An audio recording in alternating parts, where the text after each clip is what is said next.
আমরা যে এত লাকি আমরা নিজেরাও জানতাম না। Hello guys, welcome back to my YouTube channel. আজকে আমরা যাচ্ছিলাম দিদাবাড়ির সামনে যে বড় পুকুর পাড়টা ছিল, সেখানে আজকে ছিল স্নান যাত্রা, তাও আবার কি লাস্ট দিন। ইয়েস, আমরা এটা জানতাম না, আমরা জানতাম শেষ হয়ে গেছে হয়তো। এবার দেখো কত ভিড়, যেহেতু রাত বাড়ছে তাই আস্তে আস্তে লোক কমে আছে। আর যারা তোমরা জানো না স্নান যাত্রা মানে কি, স্নান যাত্রা মানে হচ্ছে যে জগন্নাথ ঠাকুরকে নৌকায় করে প্রত্যেক দিন মানে 7 দিন মতো ঘোরানো হয়, ঠিক আছে।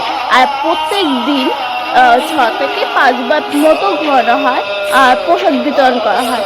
আর আমরা জানতাম যে এটাই মনে হয় ফার্স্ট হবে বা সেকেন্ড বার হবে, কিন্তু না, এই জগন্নাথ ঠাকুরকে প্রায় 4 বার মতো ঘোরানো হয়ে গেছে। আর লাস্ট বার ছিল আমরা 4 বারের বেলায় গেছি। আমরা এতটাই লাকি আমরা যে জগন্নাথ ঠাকুরের দর্শনও পেলাম এবং প্রসাদও পেয়েছি। হ্যাঁ গাইস, প্রসাদও ছিল লাস্ট।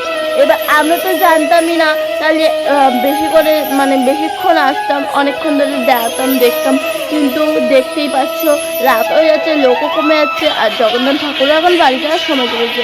আর দেখো কত লোক, দেখেছো? সিরিয়াসলি আমি তো জানতামই না যে আজকে এতটা ভিড় হবে। অনেকটা ভিড় ছিল, তাও আমরা ফাঁকায় ফাঁকায় দেখতে পেয়েছি, কারণ রাত হচ্ছে। আর দেখো প্রসাদের জন্য কত লাইন, এই মাথা থেকে ওই মাথা বাবা যায়। আর আমি তো লাইন দিইনি, মা দিয়েছে। মায়ের যখন লাইনটা শেষ হয়েছে তখন আমি ঢুকে গেছিলাম ওখানে। আর দেখো প্রসাদও পেয়ে গেছি, খিচুড়ি আর একটুখানি মিষ্টি নিয়ে। যাই হোক পেয়েছি তো, এটাই আমি ঠাকুরের নাম করে খেয়ে নেবো।